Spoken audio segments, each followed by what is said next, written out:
팁은 바로 읽으면서, 영어 글을 읽으면서 머릿속으로는 계속 궁금증을 가지면서 읽어라 라고 하는 게 제가 오늘 드리는 팁이에요.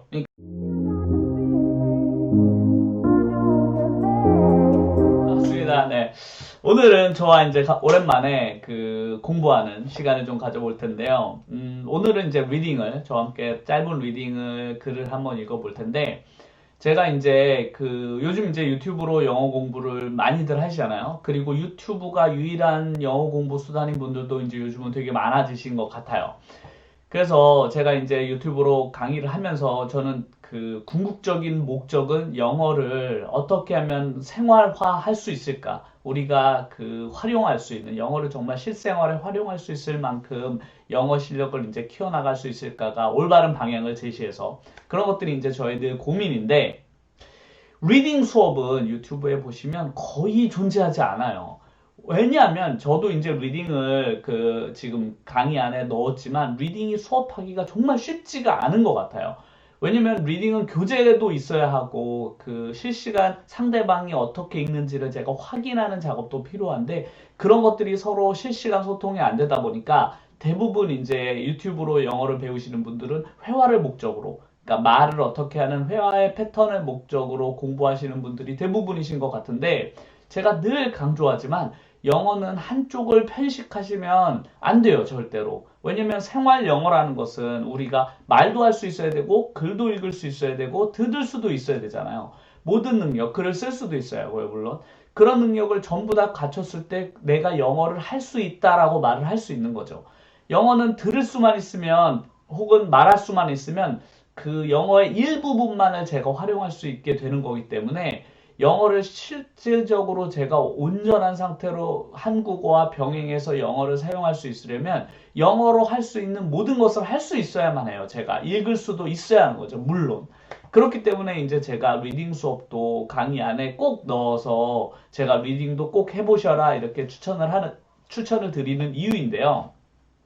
리딩 수업의 궁극적인 목표가 있습니다. 모든 이제 영어 공부는 목표가 있잖아요. 만약에 제가 회화를 배우면 외국인과 만나서 제가 하고 싶은 이야기를 거침없이 이제 외국인과 대화할 수 있고, 제가 묻고 대답할 수 있으면 그런 것들이 이제 영어 회화의 목적이고, listening, 듣기는 드라마나 영화 같은 것들을, 혹은 뭐 TV 같은 것, 영어로 된 TV를 자막 없이 이렇게 자유롭게 시청하는 게 목적일 거잖아요.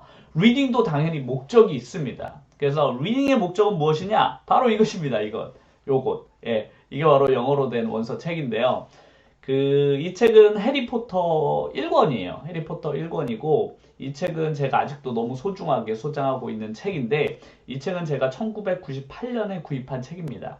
해리포터가 세상에 나온 건 1997년인데 제가 이 책을 1년 뒤인 98년에 구입했어요. 정말 오래된 책이죠. 이 해리포터 책은 제가 처음으로 영어로 된 책을 구입해서 끝까지 읽은 첫 번째 책입니다. 그래서 저에게는 상당히 의미가 있는데요. 영어로 된 이 원서를 처음에, 이거 보면 이렇게 되게 얇고 작잖아요. 이렇게 작고 얇은 책을 읽는데 1년이나 걸렸습니다. 제가 이 책을 캐나다 유학 시절에 구입을 해서 읽어봤는데, 그 당시 때 이걸 한 권 읽는데 하루에 거의 한 장? 예, 하루에 한 장 정도씩밖에 거의 읽지 못해가지고 다 읽는데 거의 1년 가까이 시간이 걸렸어요.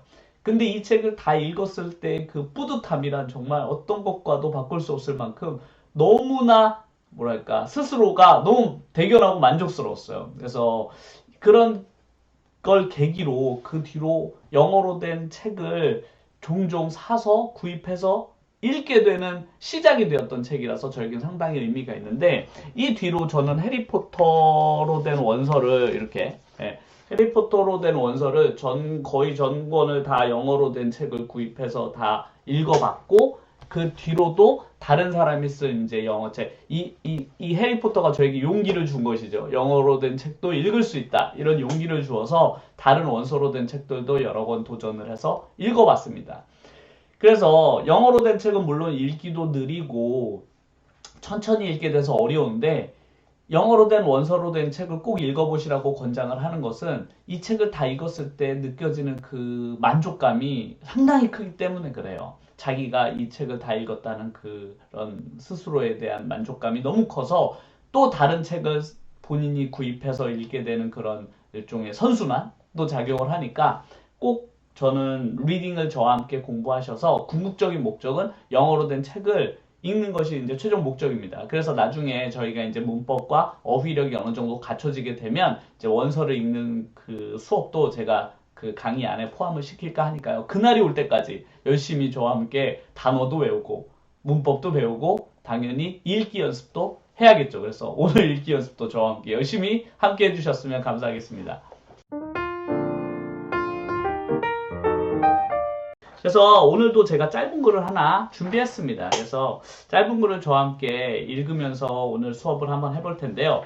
역시 제가 리딩 수업할 때 영어 읽기에서 가장 중요한 것은 과연 무엇이다? 번역하지 않는 것. 예, 영어를 절대로 번역하지 않고 글이 쓰여진 순서대로 읽는 게 가장 중요하다고 말씀을 드렸잖아요. 영어는 글이 쓰여진 순서대로 읽어야만 해요. 절대로 영어 글을 읽을 땐 한국어를 머릿속에서 지우세요. 한국어로 읽는 습관을 머릿속에 지우셔야만 해요. 그거가 첫 번째 목표예요. 그러니까 우리가 아예 영어를 배우지 않았으면 그런 습관을 가지지 않았을 텐데 우리가 학창 시절 동안 영어를 배웠기 때문에 그 안 좋은 습관이 몸에 배 있어요. 번역하는 습관이죠. 영어 글을 읽는 순간조차 한국어로 번역하려는 습관을 몸에 계속 가지고 있기 때문에 저는 그거를 버리는 습관부터 꼭 가지셔라 라고 해서 지금 제가 모든 리딩 수업의 가장 중요한 포인트를 바로 쓰여진 순서대로 읽기 연습을 계속 시켜드리고 있는데 그러면 순서대로 읽는 게 과연 어떤 것인가, 어떤 느낌을 가지고 읽는 게 순서대로 읽는 것인가를 좀 더 이해를 쉽게 해드리게 하기 위해서 제가 오늘 또 한 가지 방법을 좀 이야기를 해볼까 합니다. 오늘 그 순서대로 읽기에 또 하나의 그 팁은 바로 읽으면서 영어 글을 읽으면서 머릿속으로는 계속 궁금증을 가지면서 읽어라 라고 하는 게 제가 오늘 드리는 팁이에요. 그러니까 영어로 쓰여진 글의 특징은 뭐냐면 영어는 이렇게 순서대로 사람이 등장해서 그 사람이 행동을 하고 그 행동을 어떤 대상에게 하게 되죠. 이게 바로 영어의 가장 핵심적인 어순인데 이 어순, 영어가 쓰여진 글의 순서를 정확하게 내가 이해하고 그 순서대로 제가 머릿속에 궁금증을 가져야만 해요. 그 다음에 나올 내용에 대해서 머릿속으로 궁금증을 가지면 그 머릿속으로 했던 그 질문에 대한 해답을 순차적으로 찾아가는 방식으로 리딩을 하는 습관을 한번 가져보세요. 그래서 제가 종종 아이들하고 수업을 할 때 긴 글을 해석하기 어려워하는 아이들에게 제가 질문을 던져요. 제가 질문을 던지면 그 아이들이 그 질문에 대한 대답을 하는 식으로 글을 읽게 하거든요. 그렇게 읽으면 번역하지 않고 그냥 내가 던지는 질문에 대답을 했을 뿐인데 그 한 가지 지문을 정확하게 이해할 수 있습니다. 번역이 아니라 이해한다는 게 아주 중요한 거니까 오늘도 글을 읽으면서 제가 던지는 질문에 스스로 대답을 해보세요. 제가 던지는 질문에 자연스럽게 대답을 하다 보면 긴 글이 저절로 이해되실 거예요. 그러면 과연 그 영어만을 공부한 외국인이 이 글을 읽을 때 어떤 식으로 이해하는지를 우리도 공감하면서 글을 한번 읽어볼게요. 첫 번째로 지문을 읽어보면 It seems that most students have a great background and knowledge in English, but not enough experience in speaking it. 이제 지문이 조금 길어졌죠. 이렇게 긴 지문을 만약 내가 번역을 하려고 하면, 그러니까 우리가 이제 예전 읽기 습관이죠. 예전 읽는 습관대로 이걸 번역하려고 하면 어떤 식으로 번역이 되냐면 대부분의 학생들은 영어의 많은 배경과 지식을 가지고 있는 것처럼 보입니다. 하지만 영어를 말하는 경험은 충분하지 않은 것 같다라는 글이에요. 하지만 지금 이건 제가 영어를 우리가 평소 습관대로 번역을 한 것이기 때문에 순서가 영어에 써진 글과 한글의 순서가 뒤죽박죽이죠. 다 섞여 있어요. 예, 이렇게 다 섞여 있게 되면 이거보다 더 긴 지문, 더 복잡한 지문을 한국어로 번역하기란 너무나 힘들고 속도도 늦어지고 잘못하면 번역 자체가 안 되는 경우가 너무 많아요. 특히 글을 처음 읽으시는 분들은 그렇게 하시게 되면 긴 글을 읽고 해석하는데 너무 어려움을 많이 겪기 때문에 그래서 이렇게 긴 질문일수록 순차적으로 읽으면서 이해하는 습관을 가지셔야 하는데 제가 이제 어떤 식으로 질문을 하고 대답을 하는지 이 글을 한번 그 머릿속으로 한번 궁금증을 가지면서 읽어보세요. 이 지문을 이제 순차적으로 궁금증을 가지면서 한번 읽어볼게요. It seems that 이런 것처럼 보입니다 라고 글이 시작돼요. It seems that seems라는 건 뭐뭐처럼 보인다라는 동사거든요. 그래서 It seems that 이런 것처럼 보이는데? 라고 질문을 한 거죠. 그래서 뭐처럼 보이는지 한번 글을 읽어볼까? 누가? 영어는 무조건 누가부터 시작하니까요. 누가? 그랬더니 누구로 나온 게 most students죠. 아, 대부분의 학생들이 그 다음에 행동의 차이니까 그 학생들이 뭐 하는데? 그럼 대답을 찾아보세요. 뭐 하는데? 그랬더니 have요. 아, 가지고 있대.